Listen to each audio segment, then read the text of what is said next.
In this class we can study about chapter 3 production and cost. We can revise the question answers. Explain the concept of a production function. Then we studied about production function. It is a functional relationship between input and output. Okay. Then production function of a firm means functional relationship between input and output.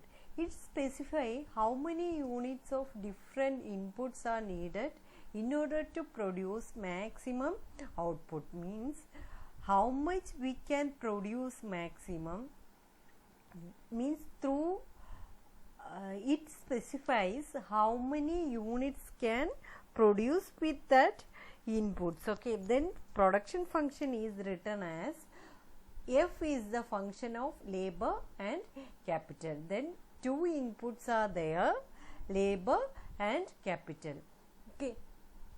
Then here Qx represents unit of output produced and L represents units of labor employed and K represents capital employed. Okay, we know main inputs are labor and capital. The above equation explains units of output X are produced by employing L and K units of labor, capital respectively. As the given level of technology appreciate in this condition, one more in this production function, one more condition is there, given level of technology. The output will increase with the same level of capital and labor units. We know when the technology changes coming, automatically production or output also will increase. Okay, but with given level of technology, what we are getting as output, that one is the production function. What is the total product of an input? Then total product is defined as the sum total of output produced by a firm by employing a particular input. It is known as the total physical product and is represented as sigma summation of Qx. Then what is the average product in an output? Then average product means per unit of variable factor employed, that one is the average product, means per unit of variable factor. Which one is variable factor? We know labor is a variable factor. We can write it as AP equal to total product divided by labor. Okay, next one is what is the marginal product of an input. Marginal product is defined as the additional output produced because of the employment of an additional unit of labor. Suppose 10 labors was there, we increase the labor to 15. Then how much production increase? It is the change in the total output brought by employing one additional unit of labor. Means addition, what is the addition happening, that one is the marginal product. Marginal product of labor, we can write it as change in total product divided by change in labor units.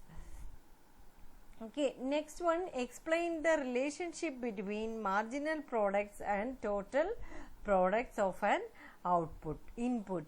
Relationship between marginal product and total product can be represented graphically as below. You can see here total product means it is first it is starting from 0 and it is increasing. After a stage it became constant.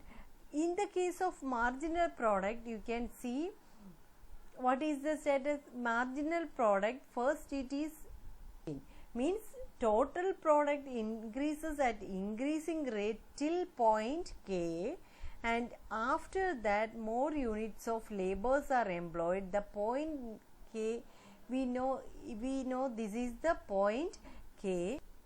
In this diagram we know when this total product reaches K, At that point, marginal product reaches its maximum. This is the maximum. We know it started from here and it reaches the maximum at this point U. Okay. Then when the total product reaches in point K, that time this marginal product it reaches in U, and when the total product reaches its maximum at point B, that point marginal product became 0. This is the point where marginal product became 0, and after that total product start to diminish. Okay, then after that point marginal products became negative. Okay, then after a point total product increases but at a decreasing rate. After this point total product increasing but it's in a decreasing rate. That time marginal product start to fall. You can see marginal product is decreasing. Okay, when total product reaches its maximum, this is the point where total product reaches its maximum. When the total product reaches its maximum, that time marginal products became 0. After this maximum, total product start to fall and marginal product became negative. This is the relationship between marginal product and total product. Means total product will start from 0 and first it will increase, and after that it will increase in a decreasing rate and it will reaches in maximum. By that time marginal product will reach its maximum and it will start to fall. This is the relationship between total product and marginal product. Next one, explain the concept of short run and the long run. In a short run, firm cannot change all the inputs, which means that output can be increased by only by employing more of the variable factor. Means in short run, output can be increased by employing more of variable factor. We know variable factor means that one is labor. It is generally assumed that in short run firm does not have sufficient or enough time to vary its fixed factors. In short run, a firm will not get enough time to vary its fixed factors or new machines or land or like that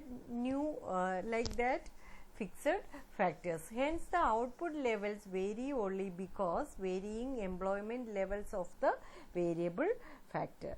Okay, then here we can write it as Qx equal to function of labor and capital. Qx is output and labor, L is labor, and K, here you can see one line. Okay, this K bar, that one is constant unit of capital. Then what is long run? In long run, then in short run labor can vary and capital will be same, it will be fixed. In long run, firm can change all inputs including labor, capital, everything they can change. Both inputs, variable factor and fixed factor, they can change. In the long run, all inputs including capital, all variable can be changed according to required level of output. Okay, means here they can vary labor and capital. That one is the speciality of long run. Then in short run, firm can vary only variable factors. Which is the variable factor? Labor is the variable factor. Then in long run, firm can change all inputs. Then mainly capital and labor, they can vary all inputs, fixed and variable capital, they can change. Okay, then what is the law of diminishing marginal product? According to this law, if the units of the variable factors keep on increasing at fixed factor constant, then initially marginal product will rise, but finally a point will be reached after which the marginal product of variable factors will start to fall. After this point, marginal product of any additional variable factor will be 0 and can even be negative. Means if you are increasing continuously, we are increasing factors of production, what will happen after a stage? After a stage, it will start to diminish.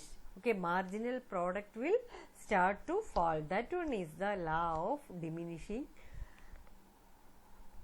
marginal product. Okay, next one is what is the law of variable proportion? Law of variable proportion. According to law of variable proportion, if more and more units of variable factors with same quantity of the fixed factor, then initially total product will increase, but gradually after a point total product will start to diminish. Then what is law of variable proportion? According to the law, if more and more units of variable factors are increasing, then same quantity of factor, like fixed factor, which one is fixed factor? Capital.